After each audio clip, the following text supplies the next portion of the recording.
in the power of truth, in the view that the whole history of mankind is not merely the history of some men struggling for power over other men, but a bit more subterranean. The history of mankind is the history of truth, struggling to withstand the forces of deception. In the immortal words of C.S. Lewis, the history of mankind is the history of some men struggling to remind other men of the primeval moral platitudes against the continual concealment of them. Deception brought forth the sophists, and truth rose up in Socrates to answer them. Great is truth, declared Aldous Huxley in the foreword to his classic Brave New World. But, he continued, still greater, from a practical point of view, is the concealment of truth. By simply not mentioning certain subjects, by lowering what Mr. Churchill called an iron curtain between the masses and such arguments that the local political bosses regard as undesirable, by this method, propagandists have achieved much more than they could have ever achieved, even by the most eloquent of denunciations or logical of rebuttals.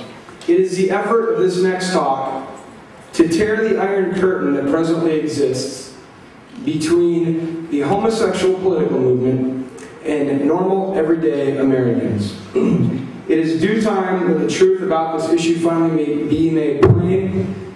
The truth is finally coming out of the closet. Now, before we begin, I'd like to make a quick note on judgment, because a number of people these days have taken quotes about not judging out of context by using them to pander to rebellious acts and by promoting indiscriminate tolerance. When they do this, they strike a blow at the very heart of all virtue, including that virtue which defends natural human rights. If never judging truly were the ideal, then it would be immoral for us to judge even Hitler's actions as wrong, and subsequently immoral for us to rise against his forces. We should not condemn all judgments, only hypocritical ones, arrogant condemnations characterized by disdain and condescension. But not all judgments are of this sort. Some judgments, for example, are judicial. They are proper when done by the proper authorities. Judges judge, they pass sentence, that's their job. Other judgments are assessments. They're appraisals of right or wrong, wise or foolish, rational or irrational. These kinds of judgments are very important, and they're necessary for us to act in even the most basic of situations. Every day we are drawn to things that we judge to be good, and we avoid or shun things that we judge to be bad. It is possible, however, that we can make mistakes about that. So, a knowledge of the truth of things is critically important if we are to judge wisely. We need to be able to tell what something is before we can judge whether it is right or wrong. Hopefully the following information will help you to make your own judgment, a wise judgment, and one based on the truth of things. The first segment of this talk is called Born Straight. Alright, here we go. All human beings, with the rare exception of hermaphrodites, are born with a biological, reproductive system that is self-evidently genetic and unchangeably heterosexual. Male bodies have male sex organs. Female bodies have female sex organs. DNA self-evidently ordered the production of these complementary sexual parts.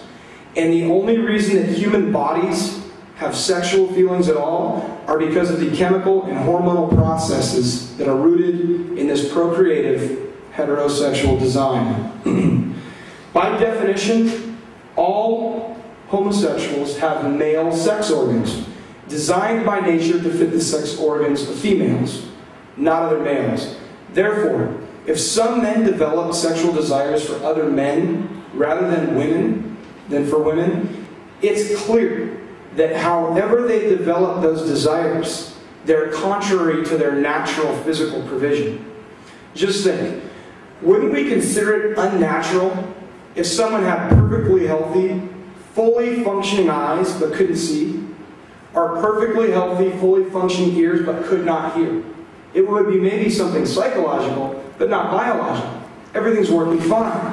Why then would we consider it natural for a person to have perfectly healthy, fully functioning male or female reproductive organs, but then be dispositionally incapable of using them to accomplish their natural reproductive purpose with the opposite sex? The truth, ladies and gentlemen, is blatant. All human beings are born with a normative sexual inclination toward members of the opposite sex. And the minute you turn away from the propaganda and look toward the facts, you'll see that this is true.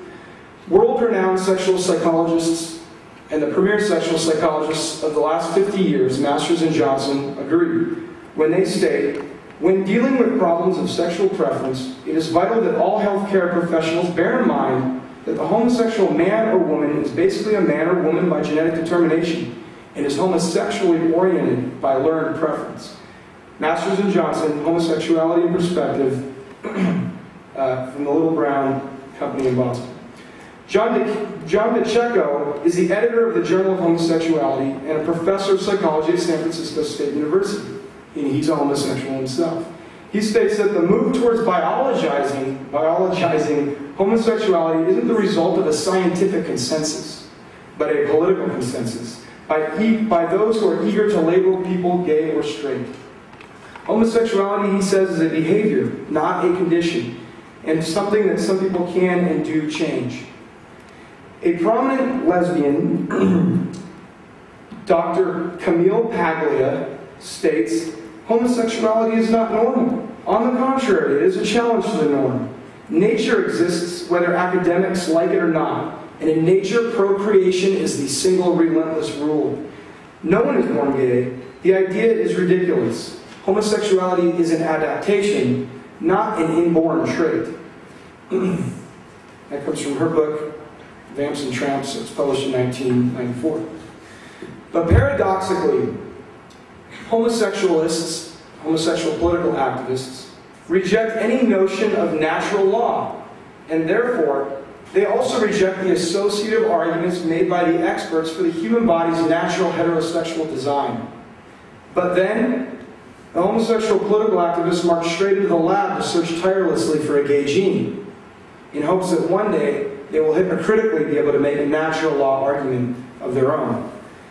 Enigmatically, they say that there is no such thing as absolute truth of human nature. 1 minute. But then they proclaim to know the absolute truth and absolute nature of the homosexual person for absolute certain the next. They declare that gender differences and sexuality are mere social constructs, mere fluid associations out of one end of their mouth, and then contradictorily shout that homosexuality is biological and unchangeable out of the other end of their mouth. Ladies and gentlemen, the arguments of the opposition checkmate themselves. You must, however, be on your guard when debating, when you dispute the self-contradictory arguments made by homosexuals. Most of them are not aware that they contradict themselves, and if you are not careful, they will shift their ground every minute and drag you into their confusing contradictory circle, into their rabbit hole, and they will only waste your time. The truth is transcendent. All life forms have a nature. Even the plants follow the direction of the sun. And homosexual political activists have no more power to invent a new human nature than they do of imagining a new primary color. Even those who endure sex change operations are not henceforward the opposite sex. They have merely mutilated their genitals and have deep-seated psychological dysfunction.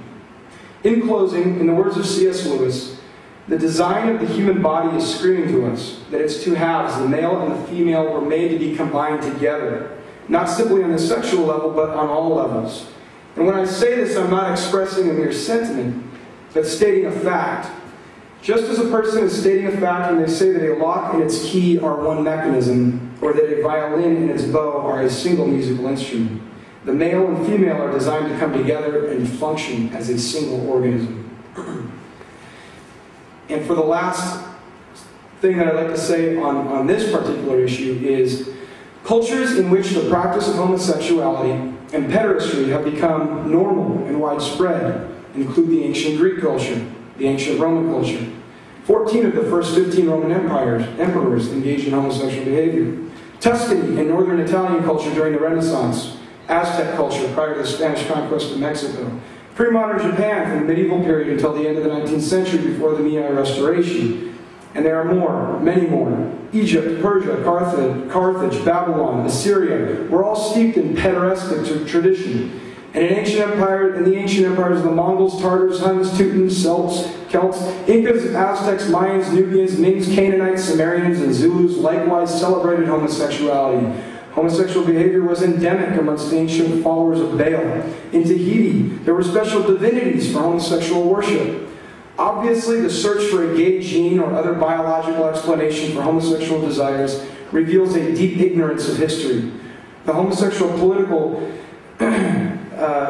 activist Lillian Faderman makes this point as well, when she writes, "Maybe the scientific eye that is stuck to the microscope just cannot be expected to scrutinize history or anthropology or cultural theory. Do the gay gene scientists know how common lesbian relationships are among the Khoiks of the polygamous Zandi tribe of Central Africa? Do they know that the Australian Aboriginal female was expected to form a relationship with a female cross-cousin, whose family would then give her their son to marry? Do they know that among Tahitian women, mutual mouth-genital contact and mutual masturbation is common and does not preclude their engaging in heterosexual behavior?" Ladies and gentlemen, we're all born straight with a normative sexual inclination toward members of the opposite sex. After the next segment, I will go into how sexual desires may develop in certain individuals. But before that, I'd like to talk about the born gay hoax. Born straight is scientific and natural. Born gay, political. And those who have been tricked by the born gay hoax have nothing to be ashamed of. There is no shame in believing a lie until you learn the truth. The truth is that the born gay hoax was invented by homosexual political activists in 1985. Prior to 1985, homosexuality was nearly, not totally, but nearly universally defined as same-gender sexual conduct. The homosexual lobby even defended the behavioral definition of the word prior to 1985. For example, Lillian Faderman, a prominent award-winning homosexual author, has written that the lesbians of the 1970s valorized homosexuality by claiming that any woman could become a lesbian and that it was a fine choice. That's from the Advocate of Homosexual magazine, February 6, 1996, page 72. In 1985, public relations specialists and homosexual political activists named Marshall Kirk and Hunter Madsen stole a page out of a 19th century German political activist by the name of Karl Heinrich Ulrich when they penned and published a low-profile document entitled The Gay Agenda in a homosexual magazine called Christopher Street. In this document, The Gay Agenda, they explained the strategic importance of shifting the central issue in the debate over homosexuality away from homosexual behavior and toward a homosexual identity, thus forcing opponents into a position where they are seen as attacking the civil rights of a homosexual citizen rather than a specific antisocial behavior. The Gay Agenda also outlined the strategy that would eventually be used to make the public believe that homosexuals were born gay. But there was no initial enthusiasm for this born gay strategy amongst homosexual political activists.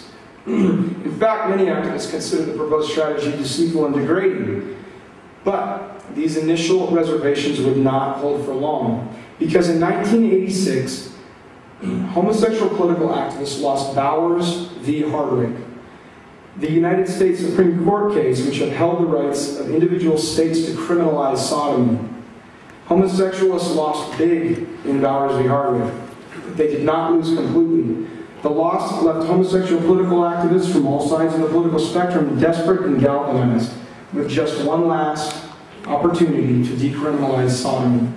In order to decriminalize and eventually legitimize sodomy, homosexualists would have to adopt the proposed strategy outlined by Kirk and Madsen in the Gay Agenda. They would have to convince the public, the government, and the courts that they were born gay. If they could do this, they would become eligible for minority status as a suspect class under the historical 1964 Civil Rights Act. If minority status were granted, it would force the courts to overturn Bowers v. Hardwick, thus legalizing sodomy.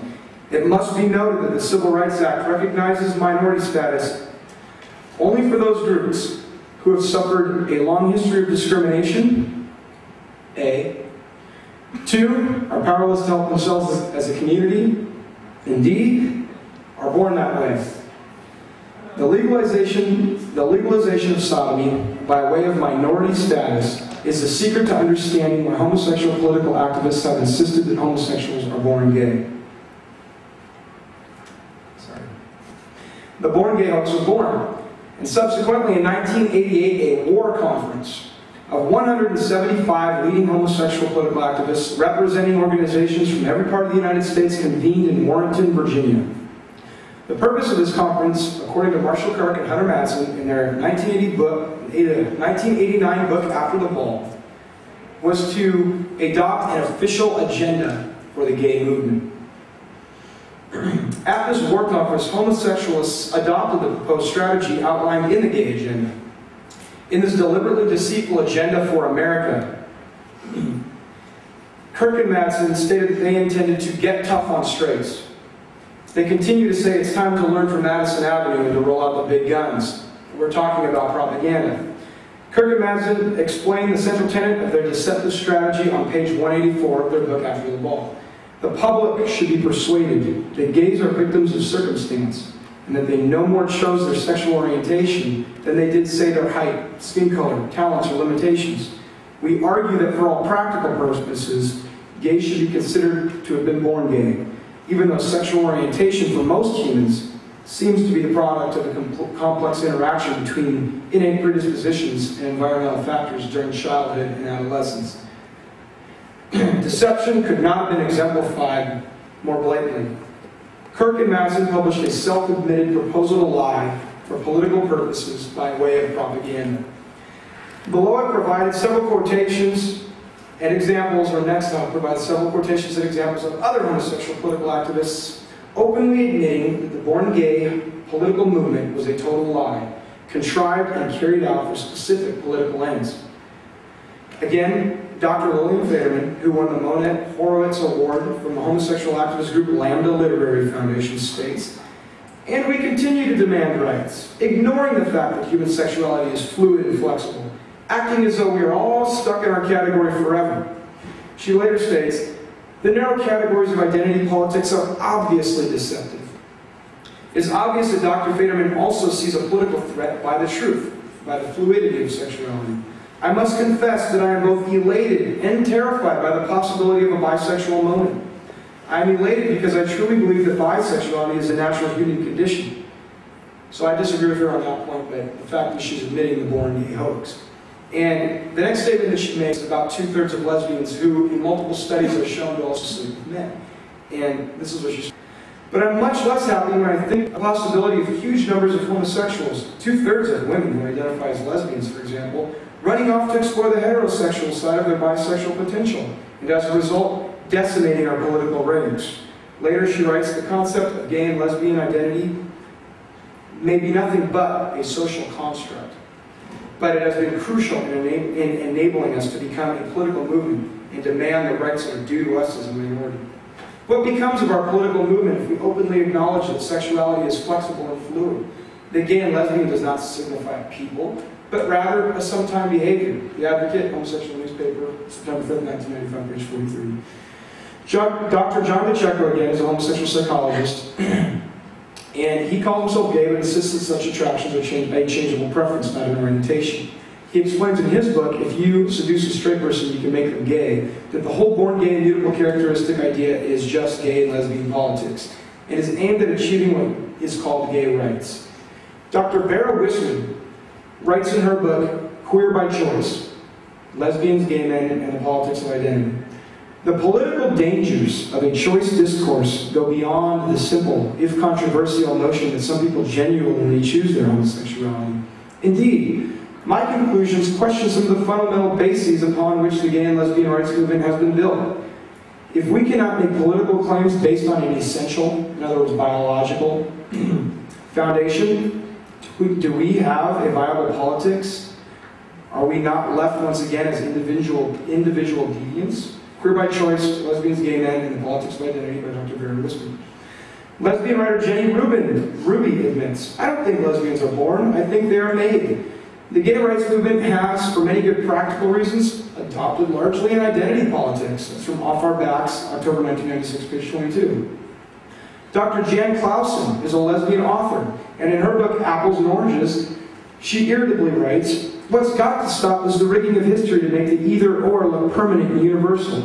I understand why this argument may sound erotic to outsiders for whom the public assertion of a coherent changing lesbian or gay identity has proved to be an indispensable tactic in the battle against persecution." Jan Clausen was basically saying, we know we're lying, but I understand because it has been working so well.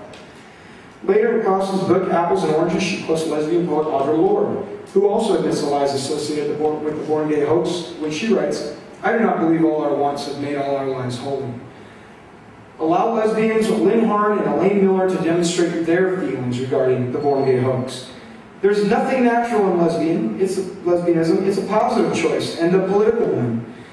And another admission appears on page 40 of an article in the May-June 1996 edition of the homosexual magazine Girlfriends. It states, "No wonder lesbians are so nervous.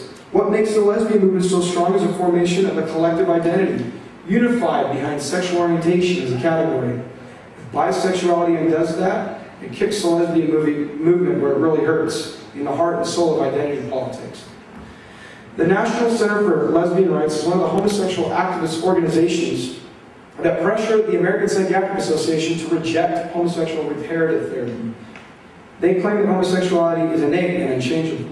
Joanne Lowen was one of the lesbian psychotherapists who served on the board of directors for this deceitful organization. Lowen made hypocritical headlines February 18, 1997, in a homosexual magazine called The Advocate, when she reportedly changed her own sexual orientation when she fell in love with a man herself.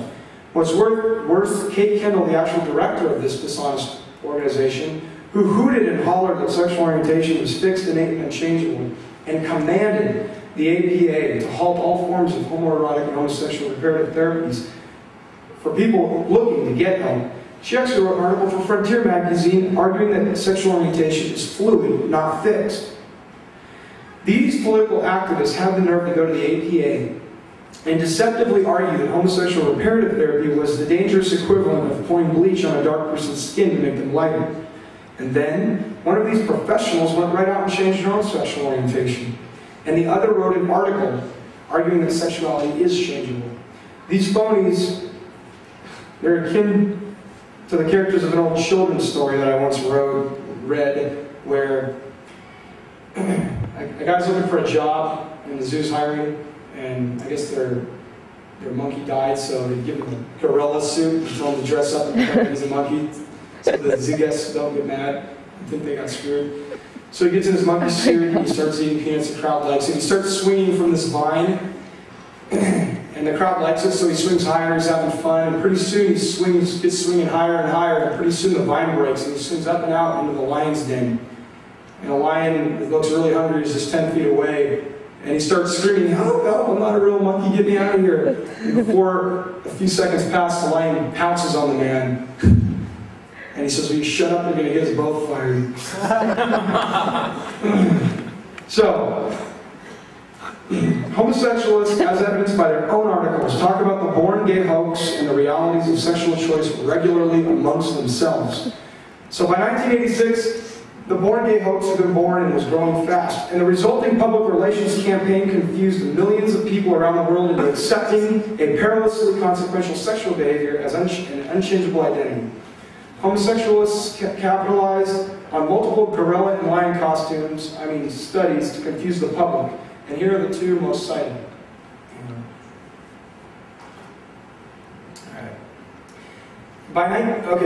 First in 1991, the hypothalamus study, which was conducted by Dr. Simon LeVay and his team of brain scientists from the Salk Institute for Biological Studies in La Jolla, California. Differences in neurons in the anterior hypothalamus of the brain. LeVay used a study to try to convince the public that homosexual desires were innate. LeVay should be noted that strong personal preferences and political reasons to pursue research in this area. LeVay was a homosexual himself and lost his partner to AIDS, and according to a Newsweek cover story in 1992, he felt that if I didn't find anything, I would give up his scientific career altogether. LeVay also seemed to know his role in the born gay hoax. It is important to educate society, he said. I think this issue does affect legal attitudes. Furthermore, listen to the way Simon LeVay answered the question, do you really think that grounding homosexuality in biology can help win political equality?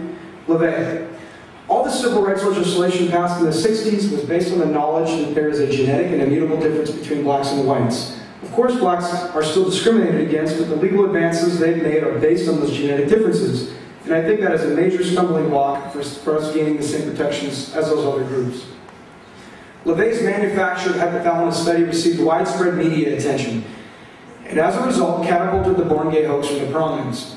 Even though uninformed people still misquote the outdated study today as proof that people are born gay, it was actually discredited shortly after its release, and here's why.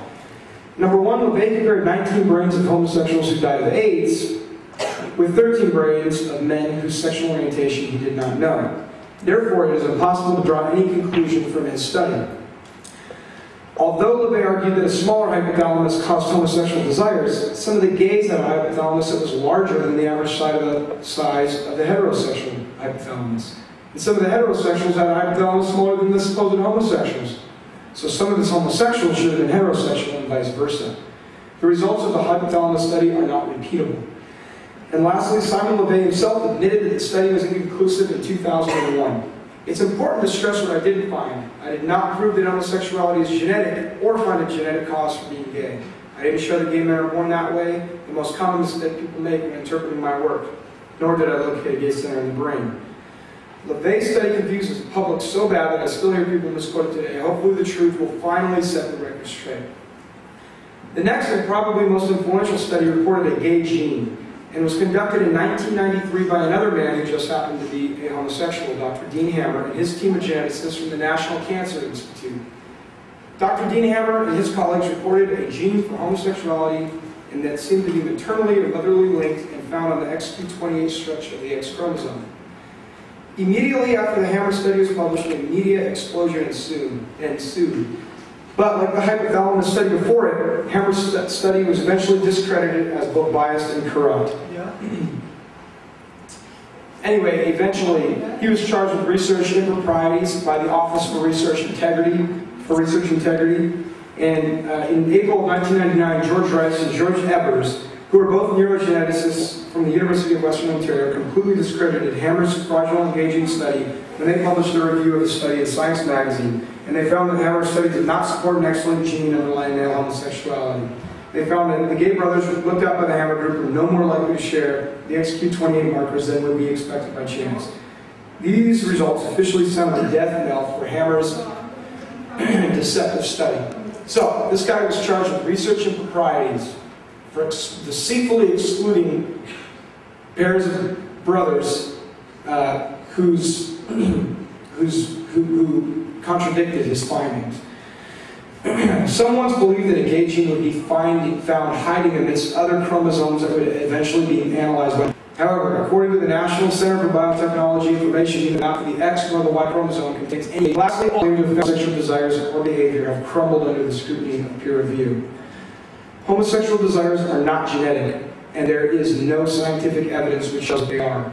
None. Not a single person has been found with any innate homosexual gene, organ, hormone, chemical, or combination thereof. In light of the truth, we can see why Kirk and Madison and the rest of the born gay hoaxers never achieved their goal to gain minority status as a suspect class. Because they could never actually prove that anyone was born gay. Because they made it up. So let's fast forward to 2003. In 2003, Bowers v. Hardwick was overturned by a homosexual political activist judge in Lawrence versus Texas. Under the full faith and credit clause of the 14th Amendment of the U.S. Constitution, Lawrence v. Texas took the power to criminalize sodomy away from every state in the Union. Now, sodomy is legal in every state. The homosexual lobby knows that they will never be able to prove that anyone was ever born gay because they made it up. So, they have abandoned their direct quest for traditional minority status. And, ironically, after the Lawrence v. Texas victory, which legalized sodomy, homosexual activists conveniently slammed the brakes on the born gay hoax. Today, the once unimpeachable propaganda has been largely abandoned by its own inventors. Like an outdated tool tossed to the trash heap of history, elite homosexuals have now turned their attention toward a new goal, now that sodomy is legal: recruitment and retention. But the details surrounding these new social aims and the tactics being used to achieve them will have to wait for a while. So, Now, let's talk about a few of the ways that people may become homosexually oriented or develop these desires. Now, the answer to this question, or the answers to this question, are probably as varied and scattered as the people for which it seeks to explain. However, there are definite markers in many homosexuals that predispose them environmentally into homosexuality. I have invented a few new words to help describe different types of homosexuals and different ways that they develop those desires. The first that I'd like to talk about is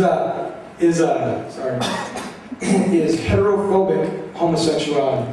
This term can be used to talk about any person who has developed a deep and irrational fear of the opposite sex. And one example of this might be Ellen DeGeneres. Ellen DeGeneres says that she was born gay, but in her mother, Betty DeGeneres' autobiography, she actually states that Ellen DeGeneres used to date men and guys all through high school and into college. And she talks about what she learned from Ellen after she got a divorce from Ellen's stepfather. And when Ellen's mother had breast cancer, and one day Ellen and her stepdad were driving home from the hospital, and her stepdad asked her to feel her breast so that he could compare them. And she said no. And he said, "Let me feel your breast." And she said no. He said, "I'm going to stop this car and you're going to let me feel your breast." And he slammed on the brakes and she jumped out and ran away. A few weeks later, they're sitting at home, mom's home. She went to the grocery store to get some food, and the stepdad is in there, and he tells Ellen to come downstairs because he wants to feel her breast again, and she says no. And he chases her, and he goes upstairs and starts knocking on her door. She doesn't let him in, and he starts pounding on the door and almost breaks the door down, and she jumps out her window and runs to her friend's house. He tried to molest her a third time, and she ran away. And she never told her parents about this, her mother about this, until they had gotten a divorce. And Betty DeGeneres talks about this in her autobiography. But she says that Ellen's born gay still. And she's obviously in some kind of denial, because she admits 10 minutes earlier in her book that she enjoyed dating men prior to that incident.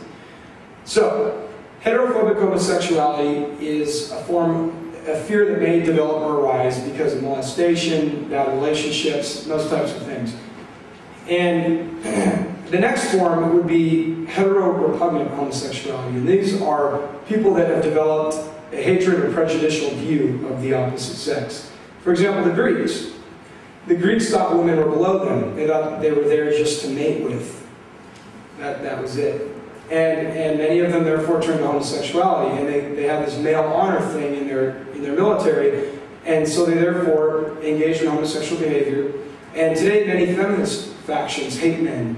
And I've got all kinds of quotes from them too, talking about the political reasons to become a lesbian, because to do otherwise would be to undermine the feminist movement and to help the patriarchy, or the male-dominated society. And those are hetero-repugnant homosexuals. And then we could talk about attentive-based homosexuality. These are people that may engage in homosexual acts in order to get attention. You might see this at parties or wherever. They'll engage in homosexual behavior in order to get attention from the opposite sex or the same sex. They want attention. The next type of homosexual behavior is prostitutional homosexuality. And this is anyone that engages in homosexual conduct for money. Porn, host stars, prostitutes, male prostitutes in San Francisco, and that sort of thing. So, these are different types of ways people become homosexual. There's also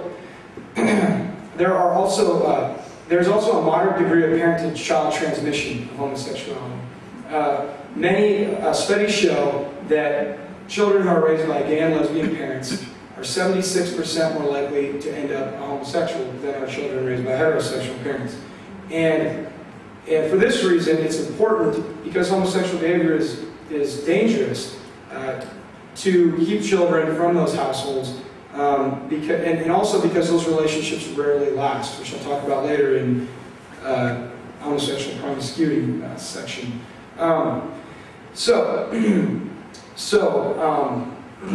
Now, is change really possible? or is it impossible for these people who have developed these desires? And I'm going to go for about 10 more minutes, and then I'll wrap up. So, is change really impossible? Well, the very psychologists who led the movement to have homosexuality removed from the American Psychological Association's list of psychological disorders, Dr. Robert Spitzer acknowledged in his 1973 position paper on nomenclature that modern methods of treatment enable a significant number of homosexuals who wish to change their orientation to do so. In 1991, Spitzer found the same results when he studied 153 men and 47 women who reported successful counseling for unwanted sexual attractions and maintained a change in behavior and fantasies for 5 years. 76% of the men and 47% of the women eventually married. He reconfirmed his position once again in 2001 in a presentation made in front of the American Psychiatric Association entitled 200 Subjects Who Claim to Have Changed Their Sexual Orientation from Homosexual to Heterosexual. The director of the New York Center for Psychoanalytic Training, Dr. Reuben Fine, lightheartedly agrees when he states, "I have recently had occasion to review the results of psychotherapy with homosexuals and been surprised by the findings. It's paradoxical that even though the politically active homosexual group denies the possibility of change, all studies from Schrenk and Nazi and on have found positive effects, virtually regardless of the kind of treatment used." In another interview, Dr. Fine sounds a bit more troubled over the effect homosexual politics have on people with sexual desires who wish to make a change. He demonstrates his concern when he states, "Whether with hypnosis, psychoanalysis of any variety, educative psychotherapy, behavior therapy, and or simple educational procedures, a considerable percentage of overt homosexuals became heterosexual. If the patients were motivated, whatever procedure is adopted, a large percentage reveal their homosexuality." In this connection, public education is of the greatest importance. The misinformation spread by certain circles that homosexuality is untreatable by psychotherapy does incalculable harms to thousands of men and women. Dr. Edmund Bergler discusses the effects of the born gay hoax that the born gay hoax has had on people's motivations to stop engaging in homosexual behavior when he states in his book, Homosexuality, Disease or Way of Life, the homosexual's real enemy is his ignorance of the possibility that he can be helped, plus the psychic masochism which leads him to shun treatment. In an article appearing in the American Handbook of Psychiatry, Dr. Sacharites echoes the concerns of both Fine and Bergler when he writes, "The major challenge in treating homosexuality from the point of view of the patient's resistance has, of course, been the misconception that the disorder is innate or inborn." Camille Paglia is a very prominent lesbian author who agrees with conviction. Gay activists, she says, are guilty of Stalinist disinformation when they assert that homosexuality is no different and equivalent to heterosexuality. Is the gay identity so fragile that it cannot bear the thought that some people may not wish to be gay? Dr. Robert Kronemeyer writes, "For my 25 years of experience as a clinical psychologist, I firmly believe that homosexuality is a learned response to early painful experiences and that it can be unlearned. For those homosexuals who are unhappy with their life and find effective therapy, it is curable." Dr. Nicolosi, another researcher in this area, stated the assumption that people can't change is a political conclusion rather than a scientific one. Dr. Stanton Jones, the provost and former chair of psychology department at Wheaton College, warns anyone who says there's no hope for change is either ignorant or a liar. Surely politically charged homosexuals will find these quotes deeply disturbing because they rob them of some of their favorite excuses and cop-outs. They run counter to the cry, "I can't help myself and was born this way." The truth means that they will have to take responsibility for their lives and actions. But before we can be cured, we have to want to be cured. And those who really wish for help will get it. But for many modern homosexuals, even the wish is difficult. It is easy to think, and it is also easy to sometimes think when they really don't. Close up pretty quick. Some kinds of examples of change. I discuss the health consequences because, and know that homosexuals are currently recruiting young children in public schools with certain Senate bills, for example, 1437, I believe, right now in the California legislation, which mandates that neutral terms about homosexuality be used in young children's textbooks, and that they erase the words husband and wife and change them with partner one and partner two. And there's a new bill now that's being introduced that would force children to adopt gay-friendly perspectives, or else they would be guilty of hate. And it's subtle, and it's moving in. It's not, but it's a bad bill, and it's leading us in the wrong direction. So,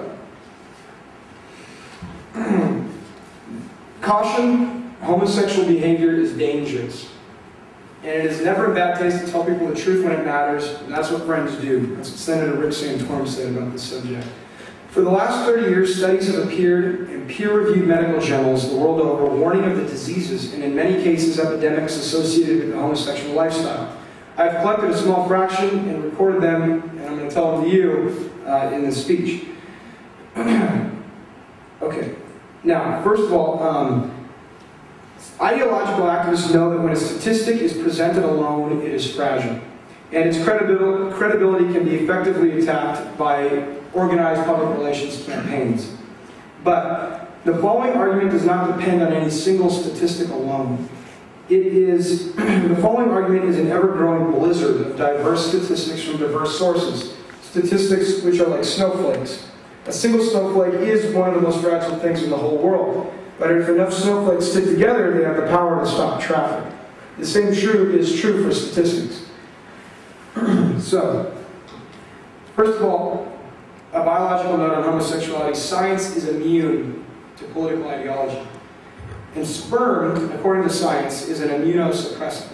So, when sperm is deposited into the vagina, a place where this, into the vagina, an immunosuppressant environment is created.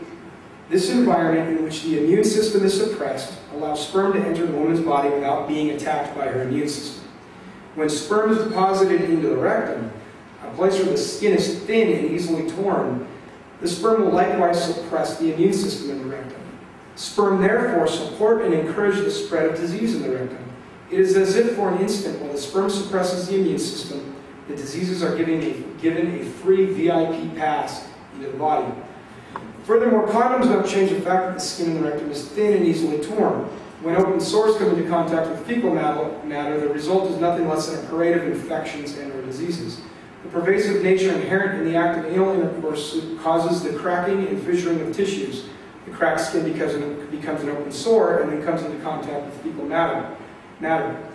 Ulcers, boils, abscesses, and other affections can then occur in the skin surrounding that tissue. Some of the trauma-induced problems caused by anal sex include hemorrhoids, anal fissures, objects lodged in the rectum, rectosigmoid tears, allergic proctitis, penile edema, chemical sinusitis. I can't even pronounce them. These pestilences not only drastically reduce the lifespan of the average homosexual, but they sharply erode their quality of life as well. And in a book entitled Gay Sex, author Troy Perry explains how one frequent homosexual practice called fisting can actually cause death. The big danger lies in the possibility that your rectal wall will be torn. In the event of a tear, you must get prompt medical attention. Without it, fecal matter will leak into the rest of your body, resulting in peritonitis and a painful death. So, the fact that the skin of the rectum is thin and can be easily torn, coupled with the fact that sperm seriously suppresses the immune system, clearly supports the conclusion that anal sex, condom or not, with a male or female, is always going to be a dangerously efficient way of transmitting any sexually transmitted infection, parasite, or disease.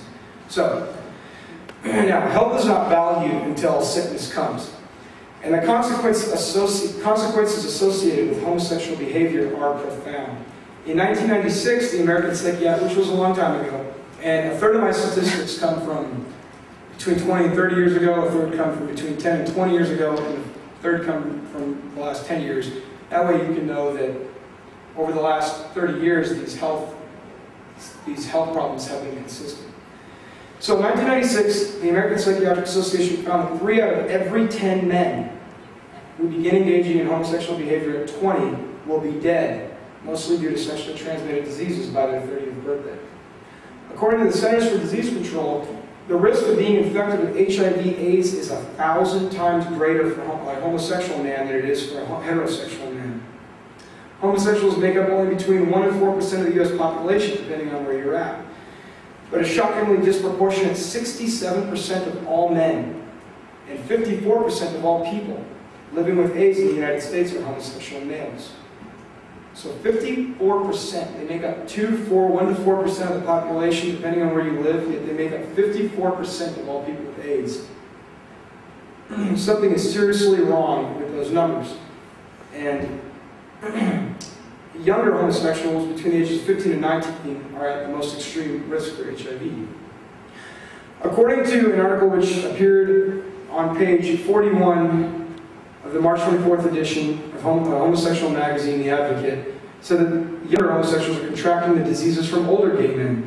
The article states that our community, the gay and lesbian community, and I particularly fault gay men here, has done nothing to try and help out the youth. Gay men view these boys as recreational toys to be used. I've heard many stories of HIV-positive gay men having sex with boys. They don't think it matters. And then I have a story about a guy named David Kamens who was exploited, but I don't have enough time for it. But HPV, or the human papilloma virus, is a collection of more than 70 types of viruses that can cause warts or papillomas. More than 20 types are incurable. This virus produces anal warts and often leads to anal cancer. In fact, at the 4th International AIDS Malignancy Conference, at the National Institute of Health, Dr. Andrew Grulich announced that most instances of anal cancer are caused by a cancer-causing strain of HPV. Like a nearly universal plague, HPV infects over 90% of HIV-positive homosexual men and 65% of HIV-negative homosexual men. The purpose here is to throw them out a lifeline by presenting the truth of things. Whether or not they grab it is up to them. Some say that homosexual behavior is normal, healthy, and acceptable. However, the facts conflict and adamantly disagree. According to the Centers for Disease Control and the American Journal of Public Health, the risk of developing anal cancer soars for men who engage in homosexual behavior by an astounding 4,000%. And the risk explodes by 8,000% for those who are HIV positive. Pro-homosexual activists must not be aware of the perilous consequences associated with homosexual behavior. If they knew, why would they embolden men to engage in such a behavior?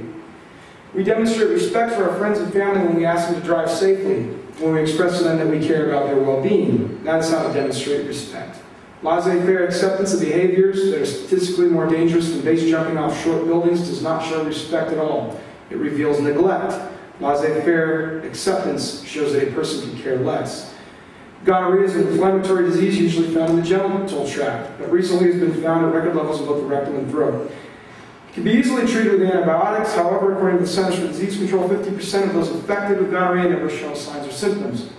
Therein lies the problem. If left untreated, it can have severe permanent consequences, including permanent damage to the rectum, damage to the urethra, and infertility. According to the CDC, 77% of men who engage in homosexual behavior either have or have had gonorrhea. So if you're thinking about accepting a friend or family member's homosexual behavior, I would urge you to speak with them about these dangers before it's too late. Recently, gonorrhea has also been found at record levels in the throat. This is known as pharyngeal gonorrhea, and it is acquired through oral sex with an infected partner. The Canadian Medical Association recently found that homosexuals are 3.7 times more likely to acquire pharyngeal throat gonorrhea than heterosexual. This warning was published in the Journal of Clinical Pathology, and to put it in another way, 15.2% of homosexuals in England are infected with throat gonorrhea, compared to just 4.1% of heterosexual men, or all other men. In 1989, those looming figures, Marshall Kirk and Hunter Madsen, who were dabbling with deception again when they published another blueprint for propaganda entitled After the Ball. In this updated homosexual manifesto, they illustrated how aware they were of what they called the unseemly sides of homosexual behavior when they wrote, "The types of sexual activities and their consequences will have to be suppressed in order to gain acceptance." Statements like that, which attempt to hide the serious consequences of homosexual behavior from the public, show that evil does exist in the world. And the forward to Aldous Huxley's Brave New World happens to describe that very tactic when he does talk about hiding such facts or arguments, or lowering the iron curtain between normal people and facts. So, the statistics go on and on about homosexuals. You can find an avalanche of them. If you go to the CDC website, American Journal of Public Health website, International Journal of Epidemiology website. In closing for this section, a 1998 study conducted by the International Journal of Epidemiology in Vancouver, in Canada, found that the average lifespan of a homosexual was actually between 8 and 20 years shorter than the lifespan of a heterosexual. This means that homosexual behavior takes double the number of years off a person's lifespan that smoking does. And you see the huge movement against smoking, and a lot of the same people are promoting homosexual behavior out of the other side of their mouth. And if they want to be consistent about the health consequences, they should be. Homosexual marriages have been legal in Denmark since 1989. In the first major study of this new population, Dr. Morten Frisch from the Danish Epidemiological Science Center researched more than 5,000 Danish men and women who were registered in same-sex partnerships for an average of more than 4 years. The researchers compared the rates of cancer seen in people with the rates expected to be seen in the general population. They published their results in the American Journal of Epidemiology. Overall, the married Dutch homosexual men in the study were twice as likely to develop cancer as would be expected in the general population. These cancers were mostly due to the consequences of a suppressed immune system, suppressed mostly by the HPV or AIDS virus. According to the Danish Epidemiological Science Center and the American Journal of Epidemiology, 10% of the 5,000 married homosexuals studied in Denmark were HIV positive, compared to less than 1% of married heterosexual couples. One can only infer from this information that a substantial number of married homosexuals in Denmark have sexual intercourse with multiple partners outside of their marriage. According to the same sources, married Dutch homosexuals are 15 times more likely to develop non-Hodgkin's lymphoma, a type of anal cancer. And the study also found that married Dutch homosexuals are 31 times more likely to contract HPV, and also that married Dutch homosexuals were 100 times more likely than married Dutch heterosexuals to develop another type of anal cancer known as sarcoma.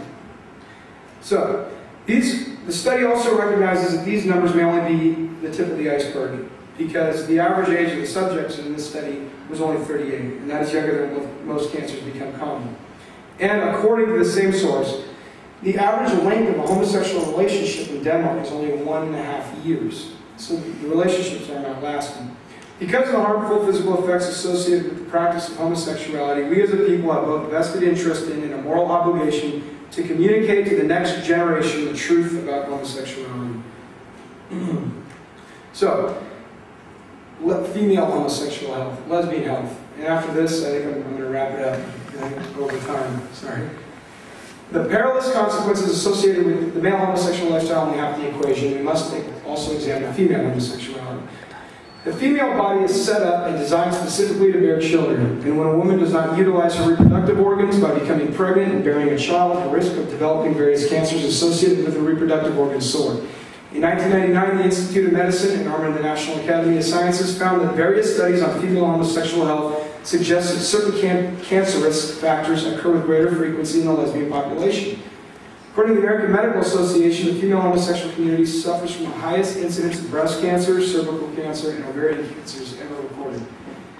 The Journal of Sexually Transmitted Infections conducted a study of 1,500 female homosexuals and found that they had a significantly higher risk than heterosexual women for contracting HIV/AIDS. And this is largely due to the fact that lesbians are 4.5 times more likely to have had sex with bisexual homosexual males, thereby making them more likely to contract AIDS. In fact, female homosexuals openly admit this fact at public meetings. For example, in an article by the Washington Blade, a panel of 7 female homosexuals organized by CLOVE, the Collective Lesbians of African Descent, panelists, voices everywhere, discussed this very issue. One of the panelists was Denise Bentley, Associate Director of the Health Promotion at the Fenway Community Health Center, and she states that too few lesbians of color discuss the fact that some of them still have sex with men. As lesbians of color recognize and talk about the fact that sometimes their sexuality is a fluid thing, she said they will begin to protect themselves. Until then, Bentley says we'll continue to become sick and transmit sexually transmitted diseases, including HIV. So, it's everywhere. The book Dyke Life gives us specific details of this problem. It was written by a lesbian as well, and it talks about adolescent behavior among lesbian girls and gay boys. At the same time, they talk about younger homosexual males and females having sex with each other in private. So, basically, in conclusion, nobody is born gay. Your biology is heterosexual. The born gay hoax was invented by homosexual political activists for political reasons. People become homosexual, develop homosexual desires in various ways that I didn't go into enough here, but I didn't have enough time. And the behaviors that they engage in are perilously consequential. There are all kinds of health problems associated with the community that have sustained themselves for the last 30 years. So, I don't think that we should encourage the next generation to engage in our generation or the next generation to encourage them to engage in homosexual behavior, whether it be through marriage, mandatory books for elementary school students to accept it. It's dangerous and it should be known. And thank you very much. Sorry for so long.